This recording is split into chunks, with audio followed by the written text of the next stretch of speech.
değerli milletvekilleri, işte tam da bu nedenle bu hafta kürsümüzün çok özel bir konuğu var. Kendisi haktan ayrılmayan Türkler Allah tarafından hak üzerine kuvvetlendirildi diyen büyük alim Kaşgarlı Mahmud'un diyarından geliyor. Doğu Türkistan'ın evladı Kaşgarlı Nursiman Gül Abdurraşit kardeşim aramızda. Kürsüyü ona, sözü de atalar diyarı Doğu Türkistan'a bırakıyorum. Buyur güzel kızım, kürsü senindir.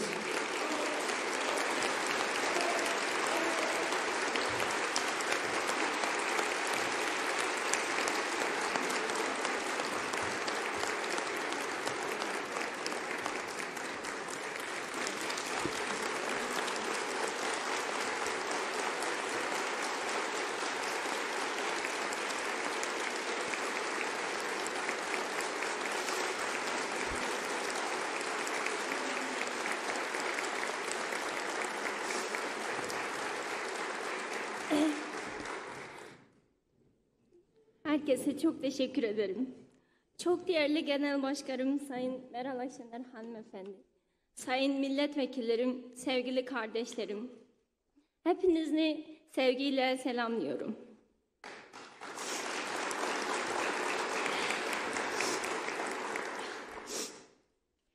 Öncelikle burada bana kendi ailemin ve milletimin sesini duyurmam için, bu fırsatı tanıdığınız için hepinize teşekkür etmek istiyorum. Benim adım Nursiman Gül Abdurreşit. Türk dünyasının gururla andığı Kaşgarlı Mahmud'un yurdunda doğup büyüdüm.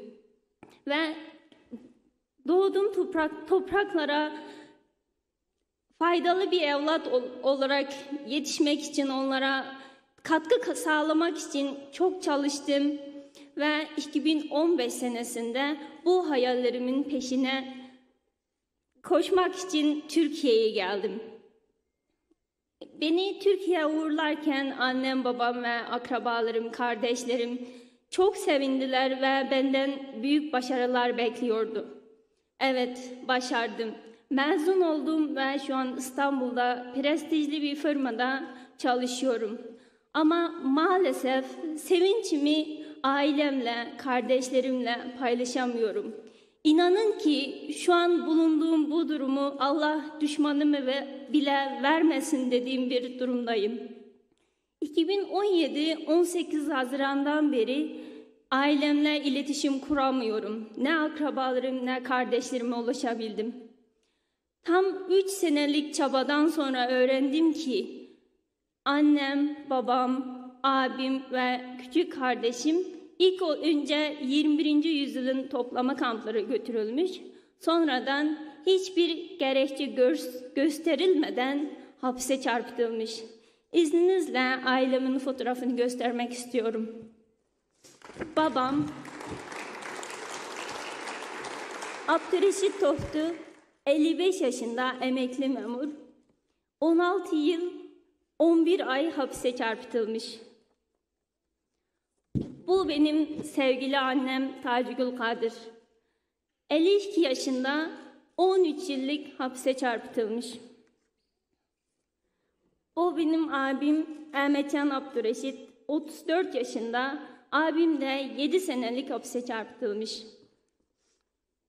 Bu da benim küçük kardeşim, o da 15 yıl 11 aylık hapse çarpıtılmış. Onların suçu neydi? Yani çocukların mutluluğu için, başarısı için tüm hayatını adamış annem ve babam, Kaşgar'da başarılı iş adamı olan abim ve kardeşim ne gerekçeyle bu kadar zulüme maruz kalıyor? Yani uluslararası medyalarda, uluslararası kamuoyuna sunulan raporlardan gördüğünüz gibi 2017'den beri Çin kendi yasalarını hiçe sayarak mesela Türkiye'ye okumaya gelmek, yurt dışında ticaret yapmak, hatta yurt dışındaki akrabalarıyla iletişim kurmayı bir suç olarak nitelendirdi ve şu an 3 milyondan 5 milyona kadar kardeşlerimiz toplama kampında bulunmaktadır. Evet, benim ailemin başına gelen bu zulümün sebebi de benim ve benim Türkiye'de bulunmam.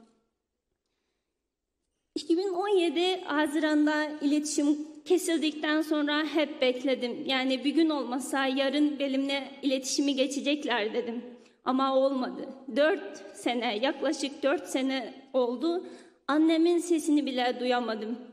Beni canından çok seven babam ve kardeşlerimin şu an nerede, ne durumda olduğunu bilmiyorum.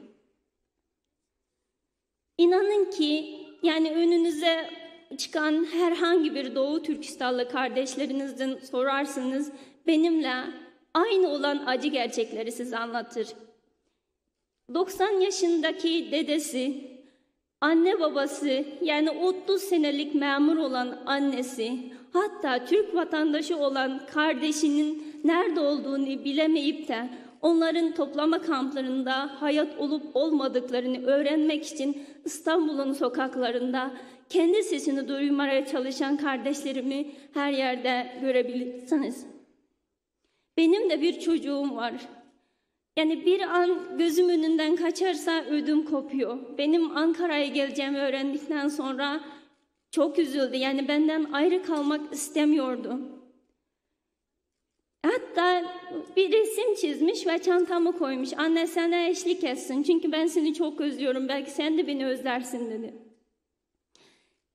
Yani benim annem ve babam 4 çocuğun şu an nerede olduğunu, hayatta olup olmadığını bile bilmeden toplama kamplarında yaşıyorlar, acı çekiyorlar.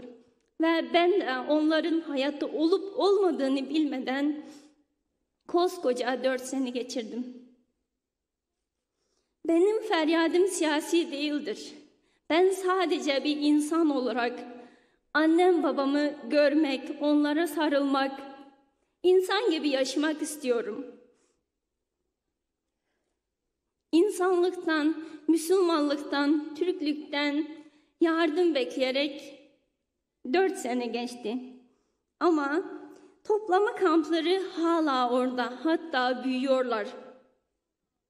Ceza kamplarından ailesine hasta ya da ölü teslim edilen haberleri sosyal medyadan gördüğümde canım burnuma geliyor.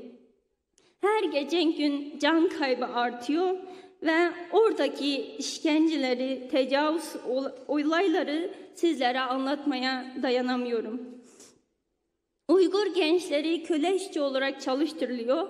Kızlarımız resmen Çinliler tarafından seçilerek evlenme adı altında tecavüze uğruyorlar.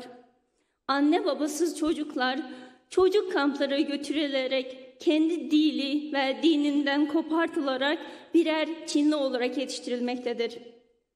Çin her ne kadar üstünü örtmeye çalışsalar da teknolojiden yararlanan gazeteciler, araştırmacılar, uluslararası insan hakları örgütleri Çin'in Uygur, Kazak, Kırgız, Doğu Türkistan'daki diğer Türk topluma soykırım uyguladığını kanıtlamıştır. Şimdi şunu sormadan edemiyorum. Dünya neyi bekliyor? Oradaki milyonlarca insanın ölmesini mi? Eğer gerçekten sizin bu suskunluğunuz, yani Doğu Türkistan'daki kardeşlerimin yani silinmesine sebep olursa ben nasıl inanırım ki yani insan hakları diye bir şeyin olduğuna? Nasıl inanırım ki Müslümanların, Türklerin kardeş olduğuna? Lütfen elinizi, yüreğinizi koyunuz. Vicdanı olan, insan olan herkesin yapması gerekeni bir an evvel yapmasını istiyorum. Bu zulüme hep birlikte dur demenizi istiyorum. Ben sözümü söyledim. Şimdi insanlıktan cevap bekliyorum. Beni dinlediğiniz için, acılarımı paylaştığınız için çok teşekkür ederim. Saygılarımla. Teşekkürler. Çok teşekkür ederim.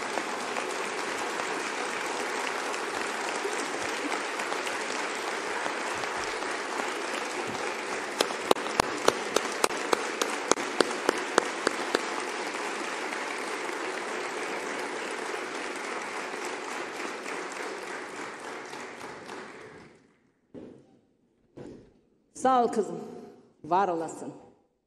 Allah seni sevdiklerine, Doğu Türkistanlı kardeşlerimizi de huzura kavuştursun inşallah.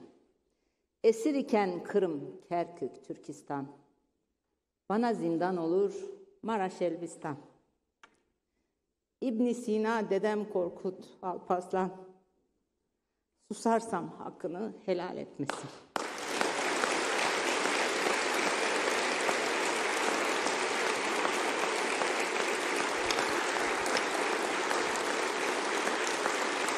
Ne lanet bir zamandayız. Ne lanet bir zamandayız. Gördünüz kızımızı. Hem Müslüman hem Türk'üm diyerek geze geze. Ellerinde iman metreyle imanlarımızı ölçenler şu zulme sessiz kalıyor. Ne lanet bir zamandayız. Her seferinde zulmü gören biz, yanına kar kalan zulmeden. Böyle bir lanet zamandayız. Ama Allah büyüktür, milletimiz büyüktür. Bunu görüyor. Bunu görüyor ve gereğini yapacak inşallah. Değerli dava arkadaşlarım, iktidar ve ortakları sussa da biz susmayacağız. Müslüman Türk'üm diye haykıran kardeşlerimizi yalnız bırakmayacağız. Her gün, her yerde, her fırsatta duyana duymayana Doğu Türkistan'daki insanlık dramını anlatacağız. Değerli milletvekilleri, pandemi sonrasına hazırlanan dünya yeni bir döneme giriyor. Amerika Birleşik Devletleri'ndeki gelişmeler, Rusya'daki gelişmeler, Çin'in dünya pazarında artan gücü ve enerji alanında sürdürdüğü ekonomi politiğiyle dünya karmaşık bir döneme girerken Türkiye'nin de hazırlıklı olması kritik öneme sahip. Devlet başkanlarıyla 3 gün sonra bozulan sığ dostlukların değil, dost ülkelerin sayısını arttırmanın peşinde olmalıyız. Bu bizi hem diplomatik açıdan güçlendirir hem de dış ticarette yeni imkanlar yaratır. Yeni kapılar açar. İYİ Parti olarak biz, Türkiye her alanda stratejisinin merkezine kalkınmayı koymalıdır diyoruz. Çünkü kalkınma demek, üretim demektir, istihdam demektir. Çünkü kalkınma demek, insanımızın zengin, hanelerimizin mutlu, gençlerimizin umutlu olması demektir. O nedenle biz dış politika, iç siyasete meze yapılmak yerine kalkınmaya hizmet etmelidir diyoruz. Ancak maalesef Türkiye'nin dış politikada Sayın Erdoğan liderliğinde yaşadığı savrulmanın olumsuz etkisini dış ticaretimizde de görüyoruz. Sayın Erdoğan'ın dış politikası Türkiye'yi ekonomik coğrafyasından uzaklaştırıp buradaki fırsatlardan mahrum bırakıyor. Kendi bölgesindeki fırsatları değerlendiremeyip oluşan riskleri yönetemeyen bir ülkenin ne kendi bölgesinde ne de küresel ölçekte söz sahibi olması mümkün olamaz. Dünya değişiyor. Dünya ile beraber dış ticaret de değişiyor. Sanayi 4.0 ile beraber gelişmekte olan ülkelerin ücretleri baskılayarak ve çevre koşullarını ihmal ederek gelişmiş ülkelerle rekabet etme şansı artık ortadan kalkıyor. Bu durum her gün yeni bir çevre katliamına uyandığımız, her geçen gün ekonomik zorlukları milletçe daha derinden hissettiğimiz ülkemiz için de geçerli. O nedenle bir an önce özel sektörümüzün teknolojik dönüşümünü gerçekleştirmemiz ve insana yakışan işleri sağlayan bir sanayi politikasını dış ticaret politikasıyla birleştiren bir kurumsal çerçeve oluşturmamız gerekiyor. Japonya başta olmak üzere Asya kaplanlarının yüksek dış ticaret performanslarının arkasındaki en önemli nedenlerden biri işte bu kurumsal çerçevedir. Ama maalesef Türkiye'nin ihracat performansına ve sanayi politikalarına baktığımızda tam tersi bir durum göze çarpıyor. Pandemi başlamadan önce patinaj yapan ihracatımızın değil, Sayın Erdoğan'ın 2023 hedefi olan 500 milyar dolara, bunun yarısı değil 500 milyar liraya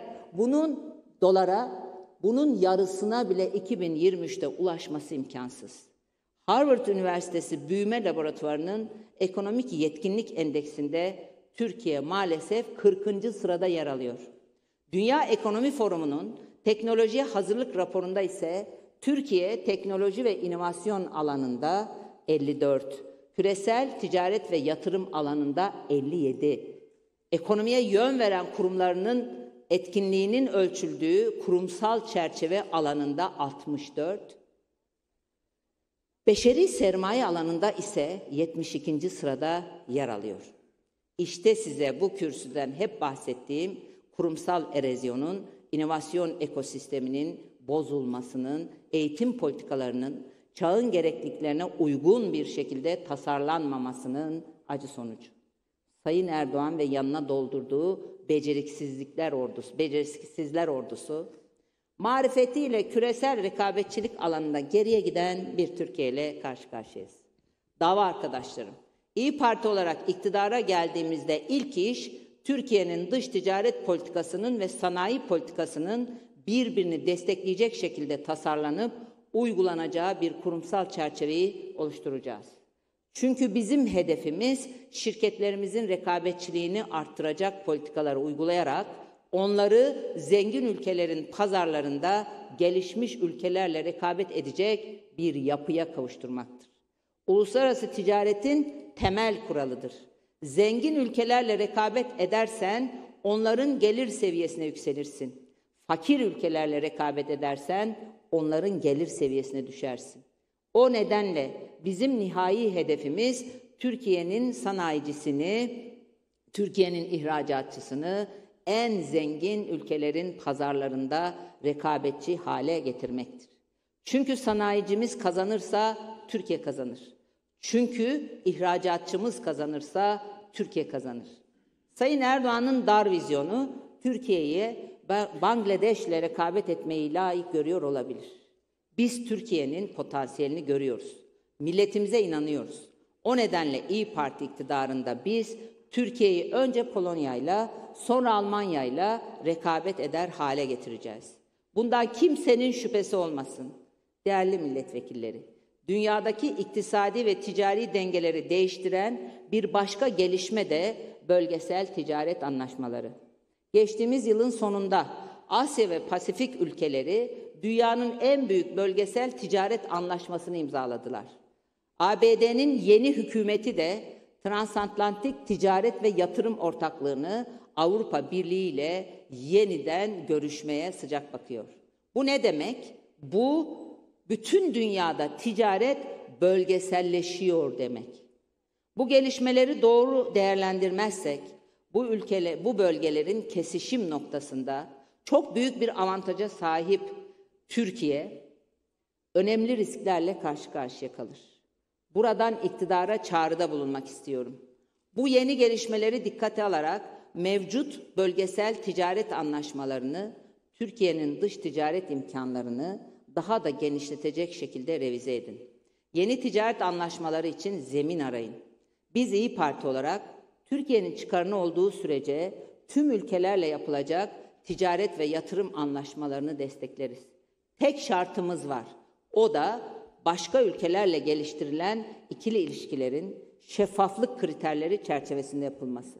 Çünkü bizim anlayışımıza göre kişisel çıkarlar memleketin menfaatlerine tercih edilemez. Bugün Çin, Katar gibi ülkelerle yapılan ticaret ve yatırım anlaşmalarının içeriği belli değil. Ne çıkar sağladığımız belli değil. Birçok soru işareti ortada duruyor. 2020 ihracatımız sadece 1 milyar dolar olan, 20 yılda getirdiği toplam doğrudan yatırım sadece 2,5 milyar dolar olan Katar'la 15 milyar dolarlık swap anlaşması yapmak normal değil. Bu anlaşmanın şartlarını derhal şeffaf bir biçimde açıklayın. Aziz milletim, dış ticaret kadar önemli bir başka konumuz da yabancı yatırımlardır. Ama bugün Türkiye maalesef tasarruf açığı problemiyle karşı karşıya. Yurt içindeki tasarruflarımız sınırlı olduğu için öz kaynaklarımızla istediğimiz yatırımları yapamıyoruz. Son dönemde bozulan bütçe dengesi de ülkemizin kaynaklarının özel sektör yatırımları yerine kamu açıklarının finansmanına gitmesine yol açıyor. Türkiye uzun bir aradan sonra yine ikiz açıkla mücadele etmek zorunda. İşte tam da bu nedenle doğrudan yabancı yatırımlar ülkemiz için çok önemli. Bunun da ötesinde doğrudan yabancı yatırımların yeni teknolojileri ülkemize getirmek ve yan sanayimizi güçlendirmek gibi çok önemli bir işlevi daha var. Bugün gelişmiş ülkelerle gelişmekte olan ülkeler arasındaki verimlilik farkının %80'i yeni teknolojilere uyum sağlayamamaktan kaynaklanıyor. Yani Türkiye'nin gelişmiş ülkelerle arasındaki verimlilik farkını kapatması için de doğrudan yabancı yatırımlara ihtiyacı var. Ne var ki iktidarın doğrudan yabancı yatırım performansı izlenen yanlış politikaların doğal bir sonucu olarak sürekli geriye gidiyor. Örneğin 2007 yılında 19 milyar doların üzerinde olan doğrudan yabancı yatırımlar pandemi öncesinde 2019 yılında 6 milyar doların altına geriledi. Oysa başta doğu Avrupa ülkeleri olmak üzere gelişmekte olan ülkeler artan oranlarda yabancı yatırım çekmeye devam ediyorlar. Sözde faiz düşmanı Sayın Erdoğan ve Yıldızlar Karması ekibinin yanlış politikaları sonucunda oluşan yüksek faiz ortamı Türkiye'yi bir sıcak para cennetine getirdi. Dava arkadaşlarım, bizim doğrudan yabancı yatırımlar konusundaki tavrımız çok net. Çevreyi kirletmediği, Türk şirketlerinin değerinin altında el değiştirmediği, madenlerimiz gibi ülke zenginliklerimizin yurt dışına çıkmadığı, gayrimenkul alarak Türkiye Cumhuriyeti vatandaşı olmaya imkan sağlamadığı sürece İYİ Parti olarak doğrudan yabancı yatırımları destekleyecek her adımı destekleriz. Ancak tüm bunların yapılabilmesi için kalkınma odaklı, akılcı ve sağduyulu bir dış politika anlayışı gerekir. Sayın Erdoğan'ın iktidar hırsının ürünü olan bu ucube sistemle Türkiye ne dünyada hak ettiği itibarlı konuma ulaşabilir ne de ekonomik coğrafyasına hakim olabilir. Partili Cumhurbaşkanlığı sistemiyle ne doğrudan yabancı yatırım olur ne de iktidarın memleketi düşürdüğü ikiz açık sarmalından çıkış olur. Bu sistemle Türkiye kazanan olmaz, kaybetmeye mahkum olur. O nedenle Türkiye dünyadaki bu yeni döneme kendisine yakışır bir sistemle girmek zorundadır. İşin acı tarafı ne biliyor musunuz? Aslında biz dünyanın en şanslı milletiyiz. Bunun için Allah'a şükretmeliyiz. Henüz kullanmadığımız çok büyük bir potansiyelimiz var ki dünyanın en güzel coğrafyasında yaşıyoruz. Dünyanın en bereketli topraklarında yaşıyoruz. Avrupa'nın en büyük tarım alanlarına sahibiz. Avrupa'nın en büyük turizm potansiyeline sahibiz. Dünya ticaret yollarının tam merkezindeyiz. Avrupa'nın en genç ülkesiyiz.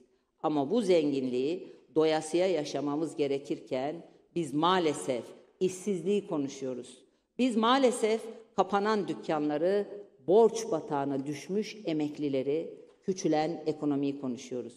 Biz maalesef yurt dışına kaçma hayali kuran gençlerimizi, öldürülen kadınlarımızı konuşuyoruz. Aziz millet, bir ülkenin zenginleşmesi için öncelikli olarak yerine getirmesi gereken bir şey var. Satın aldığından daha fazlasını üretip satacaksın. Yani ihracat ithalattan fazla olacak. Bu kadar basit. Zenginliğin başlangıç noktası tam olarak burasıdır. Harcadığından fazlasını kazanmak. Yani tükettiğinden fazlasını üretmek. İYİ Parti'nin kalkınma anlayışı işte budur. Bunu başarırsan borca ihtiyacın olmaz. Bunu başarırsan işsizlik olmaz. Bunu başarırsan faizler düşer, paran değerini korur. Bunu başarırsan milletin zenginleşir. Peki bunu başarmak o kadar zor mudur? AK Parti iktidarı 19 yıldır başaramadığına göre zor olmalı değil mi? Asrın lideri ve asrın damadı başaramadıysa başkalarının da başaramamış olması gerekir değil mi? Ne var ki Sayın Erdoğan'ın başaramadığını Güney Kore başardı. Onlara zor geleni Polonya başardı. Onlara zor geleni bugün onlarca ülke başarabiliyor. Başımızı çevirip dünyaya baktığımızda bunun hiç de zor olmadığını görüyoruz. Asıl zor olan nedir biliyor musunuz? Asıl zor olan Türkiye gibi her şeye sahip olan bir ülkenin bunu başaramamasıdır.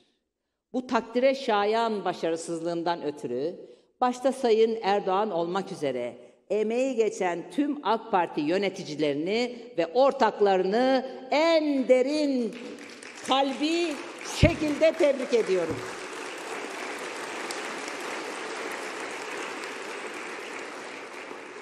Aziz milletim, AK Parti iktidarı sarayda sefaya dalıp bu ucube sistemle birlikte bizi fakirliğe mahkum ederken Polonya kaynaklarını yüksek teknoloji üreten, dünyaya açılma potansiyeli olan işlere ayırdı.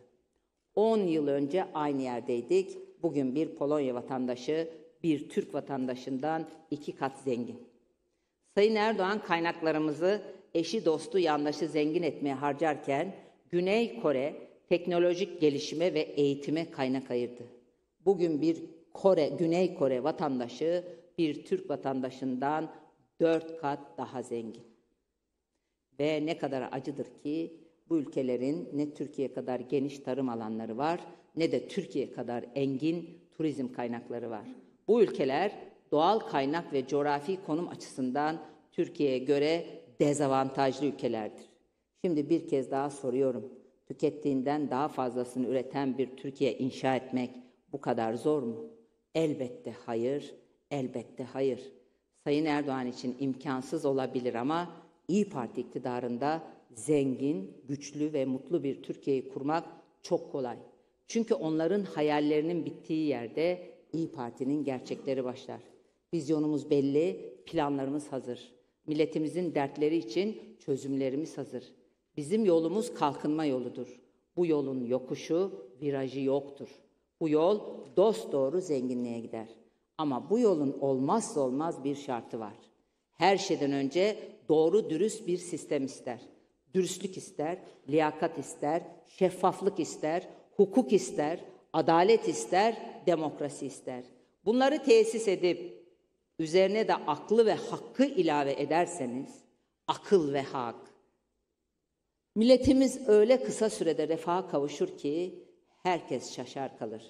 İşte bizim iyileştirilmiş ve güçlendirilmiş parlamenter sistemden kastımız budur. Sistem doğru olursa, doğru işlerse, önce millet, önce memleket denirse, Türkiye gibi her şeye sahip bir ülkeyi kim tutabilir? Aziz millet, karamsarlığa kapılmaya gerek yok. Türkiye çözümsüz değil. Bu memleketin iyi ve cesur evlatları var. Biz geleceğiz ve biz yapacağız. Üretimle, demokrasiyle, adaletle ülkemizi hak ettiği geleceğe hep birlikte taşıyacağız. Siz çamur atanlara bakmayın. Siz kıskananlara da bakmayın. Onlar istedikleri kadar uğraşsınlar. Güneş balçıkla sıvanmıyor. Herkes hakikati görüyor. İşte bu yüzden millet bizi çağırıyor. Değerli dava arkadaşlarım, hazır olun. Milletimiz bizi, bizimle birlikte huzuru, adaleti, refahı ve zenginliği bekliyor. Yolumuz hak yoludur, yolumuz millet yoludur. Bu kutlu yolda yılmayacağız, yorulmayacağız, yıkılmayacağız, çok çalışacağız. Ve Allah'ın izniyle başaracağız. Allah yar ve yardımcımız olsun. Sağ olun, var olun, Allah'a emanet olun. Sayın Genel Başkanım çok teşekkür ediyoruz efendim meclis konuşmanız. Sağ olun, sağ olun. Toplantımızı kapatıyorum efendim.